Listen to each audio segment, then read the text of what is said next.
ഈശ്വരൻ ഈ പ്രപഞ്ചത്തിലുള്ള എല്ലാത്തിനെയും ഒന്നിനോടൊന്ന് കോർത്തിണക്കിയാണ് സൃഷ്ടിച്ചിരിക്കുന്നത്.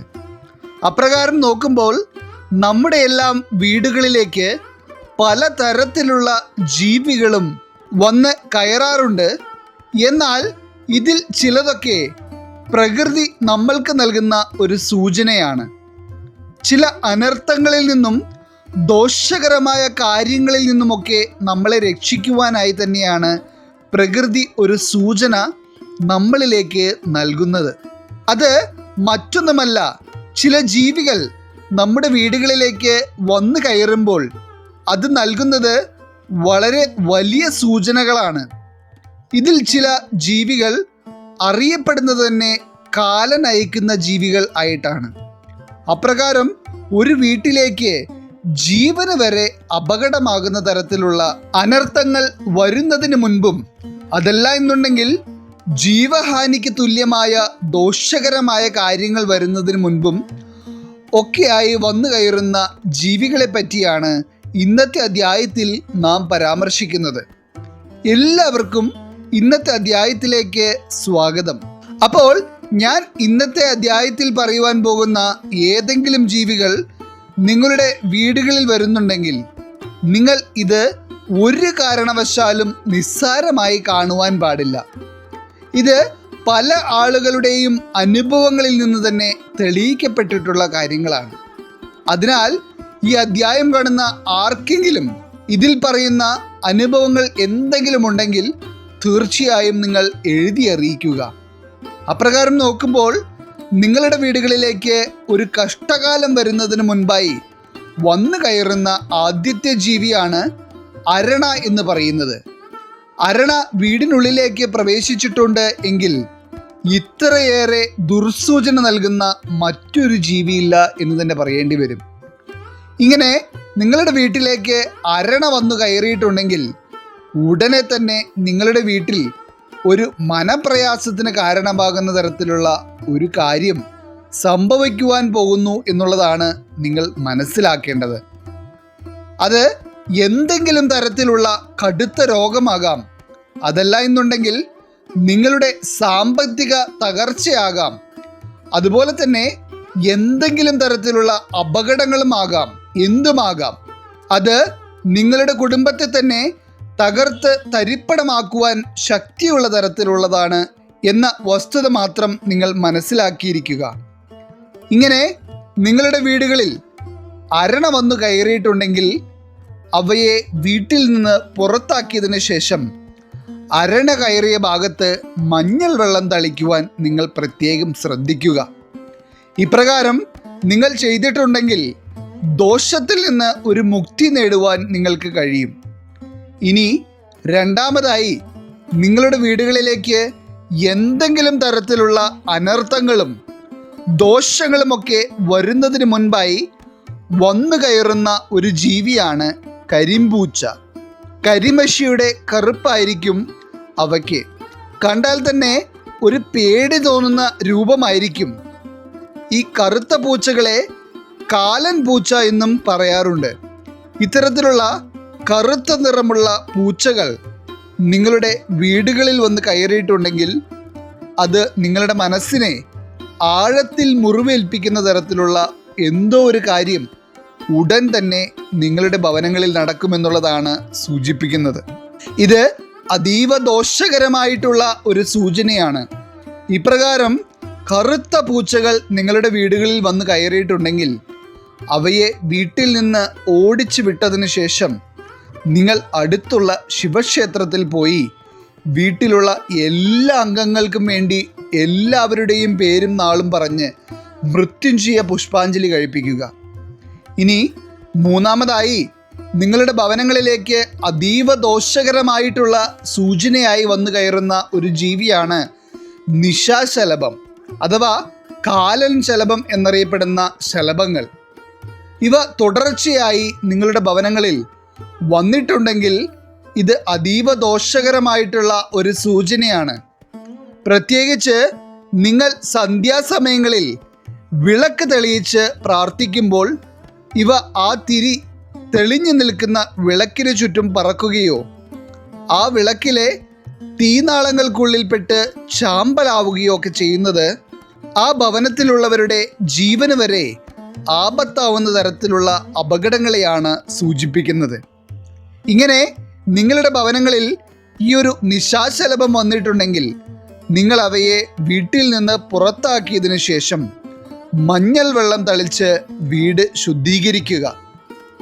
ഇനി നാലാമതായിട്ട്, നിങ്ങളുടെ വീട്ടിൽ എന്തെങ്കിലും തരത്തിലുള്ള ദോഷകരമായിട്ടുള്ള കാര്യങ്ങൾ സംഭവിക്കുവാൻ പോകുന്നുണ്ടെങ്കിൽ അതിനു മുൻപായി പ്രകൃതി നൽകുന്ന ഒരു സൂചനയാണ് ഉപ്പൻ എന്ന ഭാഗ്യപക്ഷി നിങ്ങളുടെ വീട്ടിൽ വന്ന് ചത്തുകിടക്കുന്നത്. ഉപ്പൻ എന്ന് പറയുന്നത് ലക്ഷ്മി കടാക്ഷം അത്രയേറെ ഉള്ള ഒരു പക്ഷിയാണ്.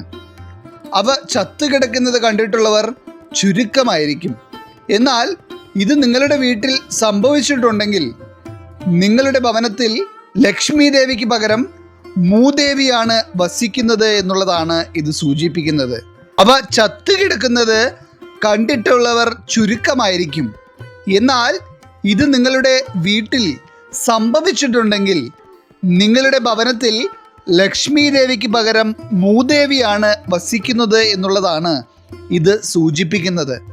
മാത്രമല്ല, എന്തൊക്കെയോ അനിഷ്ട സംഭവങ്ങൾ ആ ഭവനത്തിൽ വരുവാൻ പോകുന്നു എന്നുള്ളതും ഇത് സൂചിപ്പിക്കുന്നു. അതിനാൽ ഇപ്രകാരം ഒരു കാഴ്ച നിങ്ങൾ കണ്ടിട്ടുണ്ടെങ്കിൽ നിങ്ങളത് നിസ്സാരമാക്കാതെ ഉടനെ തന്നെ അടുത്തുള്ള വിഷ്ണു ക്ഷേത്രം സന്ദർശിച്ച് ഭഗവാന് മഞ്ഞപ്പട്ട് സമർപ്പിച്ച് പ്രാർത്ഥിക്കുക. ഈ പരിഹാരം ചെയ്തിട്ടുണ്ടെങ്കിൽ നിങ്ങളുടെ വീടിനെ ഒരു ദുഷ്ടശക്തിക്കും തൊടുവാൻ കഴിയില്ല. ഇനി അഞ്ചാമതായി, വീട്ടിൽ ഒരു ശുഭകരമല്ലാത്ത കാര്യം സംഭവിക്കുന്നതിന് മുൻപായി പ്രകൃതി കാട്ടിത്തരുന്ന ഒരു സൂചനയാണ് പല്ലികൾ വീടിൻ്റെ അടുക്കളയിലും പൂജാമുറിയിലും, അതല്ല എന്നുണ്ടെങ്കിൽ നിങ്ങൾ സന്ധ്യാസമയത്ത് വിളക്ക് തെളിയിക്കുന്നതിൻ്റെ അടുത്തുമൊക്കെയായി ചത്തുകിടക്കുന്നത്.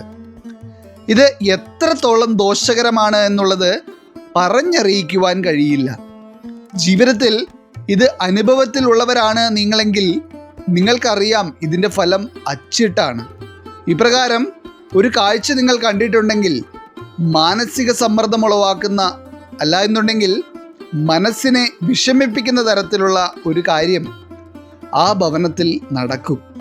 അതുകൊണ്ട് തന്നെ ഇപ്രകാരം നിങ്ങൾ കണ്ടിട്ടുണ്ടെങ്കിൽ ഉടനെ തന്നെ ആ പല്ലി ചത്തുകിടന്ന ഭാഗത്ത് മഞ്ഞൾ വെള്ളം തളിച്ച് ശുദ്ധീകരിച്ചതിന് ശേഷം ഉടനെ തന്നെ അടുത്തുള്ള ശിവക്ഷേത്രത്തിൽ പോയി മൃത്യുഞ്ജയ പുഷ്പാഞ്ജലി കഴിപ്പിക്കുക. ഇനി ആറാമതായി, നിങ്ങളുടെ ഭവനങ്ങളിലേക്ക് അതീവ ദോഷകരമായിട്ടുള്ള ചില കാര്യങ്ങൾ നടക്കുന്നതിന് മുൻപ് വന്നു കയറുന്ന ഒരു ജീവിയാണ് ചിലന്തി. പ്രത്യേകിച്ച് വീടിൻ്റെ കന്നിമൂലയിൽ അഥവാ തെക്ക് പടിഞ്ഞാറേ മൂലയിൽ ചിലന്തി നിരന്തരം കൂടുകൂട്ടുകയാണെങ്കിൽ ഇത് സൂചിപ്പിക്കുന്നത് ആ വീട്ടിലുള്ള ആളുകളുടെ ആരോഗ്യത്തിലുണ്ടാവുന്ന കടുത്ത പ്രശ്നങ്ങളും മാനസികമായ സങ്കടങ്ങളും ഒക്കെയാണ്. ഇത് വെറുതെ ഒരു ചിലന്തി കൂടുകൂട്ടുന്നത് പോലെ ആയിരിക്കില്ല. നിങ്ങൾ ഒന്ന് തൂത്തുവാരി വൃത്തിയാക്കി പോയി വരുമ്പോഴേക്കും അടുത്ത ചിലന്തി അവിടെ കൂടുകൂട്ടിയിരിക്കും. അപ്രകാരം തുടർച്ചയായി നിങ്ങൾ കാണുകയാണെങ്കിൽ നിങ്ങളത് നിസ്സാരമാക്കരുത്. അവിടം അടിച്ചുവാരി ചിലന്തിയെ തുരത്തിയതിനു ശേഷം നിങ്ങൾ അവിടെ കുന്തിരിക്കം പുകച്ച് ശുദ്ധീകരിക്കുക. ഇപ്രകാരം ചെയ്യുമ്പോൾ അവിടെ ബാധിച്ചിരിക്കുന്ന നെഗറ്റീവ് ഊർജം അകന്ന് ലക്ഷ്മി ദേവിയുടെ സാന്നിധ്യം അവിടെ നിറയുവാൻ ഇടയാകും. ഇനി ഏഴാമതായി, നിങ്ങളുടെ വീടുകളിലേക്ക് ഒരു ദോഷകരമായിട്ടുള്ള കാര്യം വരുന്നതിന് മുൻപ് പ്രകൃതി നൽകുന്ന ഒരു സൂചനയാണ് നായകൾ വീടുകളിൽ വന്ന് കയറി പ്രസവിക്കുന്നത്. ഇതിൻ്റെ ദൂഷ്യഫലങ്ങളെപ്പറ്റി പറഞ്ഞറിയിക്കാൻ കഴിയില്ല എന്നുള്ളതാണ് വാസ്തവം. ഇപ്രകാരം വീടുകളിൽ നായ വന്ന് പ്രസവിച്ചതിന് ശേഷം ഉണ്ടായിട്ടുള്ള അനുഭവത്തെപ്പറ്റി ആർക്കെങ്കിലും അറിയാമെങ്കിൽ അവർ ജീവിതത്തിൽ അതിനെപ്പറ്റി മറക്കില്ല. ഇങ്ങനെ നിങ്ങളുടെ വീടുകളിൽ നായ വന്ന് പ്രസവിച്ചിട്ടുണ്ടെങ്കിൽ നിങ്ങൾ ഉടനെ തന്നെ അടുത്തുള്ള ശിവക്ഷേത്രത്തിൽ പോയി മൃത്യുഞ്ജയ പുഷ്പാഞ്ജലി കഴിക്കുക. ഇത് നിങ്ങളുടെ ഭവനങ്ങളിലേക്ക് വരുവാനിരിക്കുന്ന ദോഷത്തിൻ്റെ ആക്കം കുറയ്ക്കും. ഇനി 8ാമതായി, ഒരു ഭവനത്തിൽ അതീവ ദോഷകരമായിട്ടുള്ള നെഗറ്റീവ് എനർജി ഉണ്ടെങ്കിൽ നിങ്ങളുടെ ഭവനത്തിലേക്ക് വന്നു കയറുന്ന ഒരു ജീവിയാണ് വവ്വാൽ. വവ്വാലുകൾ തുടർച്ചയായി നിങ്ങളുടെ വീടുകളിൽ വരുന്നുണ്ടെങ്കിൽ നിങ്ങൾ മനസ്സിലാക്കേണ്ട ഒരു വസ്തുത, മഹാലക്ഷ്മി വാഴേണ്ട നിങ്ങളുടെ ഭവനത്തിൽ മൂദേവിയാണ് കുടിയിരിക്കുന്നത് എന്നുള്ളതാണ്. ഇപ്രകാരം വവ്വാലുകൾ വന്ന് കയറിയിട്ടുണ്ടെങ്കിൽ കൊടിയ ദാരിദ്ര്യവും സാമ്പത്തികമായ ബുദ്ധിമുട്ടുകളും ആരോഗ്യ പ്രശ്നങ്ങളും അനർത്ഥങ്ങളും ഒക്കെ തന്നെയാണ് ഫലം. തുടർച്ചയായി നിങ്ങളുടെ ഭവനങ്ങളിൽ വവ്വാൽ വന്ന് കയറുന്നുണ്ടെങ്കിൽ അവ വന്നു കയറുന്ന വഴി ഏതാണെന്ന് കണ്ടുപിടിച്ച് അത് അടയ്ക്കുക. അവയെ പുറത്താക്കിയതിന് ശേഷം വീടിന് ചുറ്റും മഞ്ഞൾ ജലം തളിക്കുവാൻ പ്രത്യേകം ശ്രദ്ധിക്കുക. ഇനി അവസാനമായി, നിങ്ങളുടെ ഭവനത്തിന് കടുത്ത ശത്രുദോഷവും കണ്ണേറുമൊക്കെ ഏറ്റിട്ടുണ്ടെങ്കിൽ മാത്രം നിങ്ങളുടെ വീടുകളിലേക്ക് വന്നു കയറുന്ന ഒരു ജീവിയാണ് പഴുതാര. കടുത്ത ശത്രുദോഷം ബാധിച്ച വീടുകളിലേക്ക് പഴുതാര വന്ന് കയറുമ്പോൾ നിങ്ങൾ എത്ര തവണ അവയെ കൊന്നുകളഞ്ഞാലും വീണ്ടും വീണ്ടും അവ വന്ന് കയറിക്കൊണ്ടേയിരിക്കും. ഇത് അതീവ ദോഷകരമായിട്ടുള്ള ഒരു സൂചനയാണ്. നിങ്ങളെ തകർത്ത് കളയുവാൻ തക്കതായ ശത്രുദോഷമാണ് നിങ്ങളെ ബാധിച്ചിരിക്കുന്നത് എന്നുള്ള കാര്യം നിങ്ങൾ ഇതിൽ നിന്ന് മനസ്സിലാക്കുക. അപ്പോൾ ഇന്നത്തെ അധ്യായത്തിൽ പറഞ്ഞിട്ടുള്ള ഈ 9 സൂചനകളും നിങ്ങളുടെ വീടുകളിൽ കണ്ടിട്ടുണ്ടെങ്കിൽ നിങ്ങൾ ഒരു കാരണവശാലും ഇത് നിസ്സാരമായി വിട്ടുകളയരുത്. വേണ്ട പരിഹാരങ്ങൾ ഉടനെ തന്നെ ചെയ്യുവാൻ ശ്രദ്ധിക്കുക. ഈശ്വരൻ നിങ്ങളെല്ലാവരെയും അനുഗ്രഹിക്കട്ടെ. നിങ്ങളുടെ പ്രത്യേക പ്രാർത്ഥനാ വിഷയങ്ങൾ എന്തെങ്കിലുമൊക്കെ ഉണ്ടെങ്കിൽ നിങ്ങളുടെ പേരുകൾ സഹിതം ഒന്ന് എഴുതി അറിയിക്കുക. നാം നമ്മുടെ പ്രാർത്ഥനകളിലും പ്രത്യേക പൂജകളിലും നിങ്ങളുടെ പേരുകൾ സഹിതം ഉൾപ്പെടുത്തുന്നതായിരിക്കും. എല്ലാവർക്കും നന്ദി, നമസ്കാരം.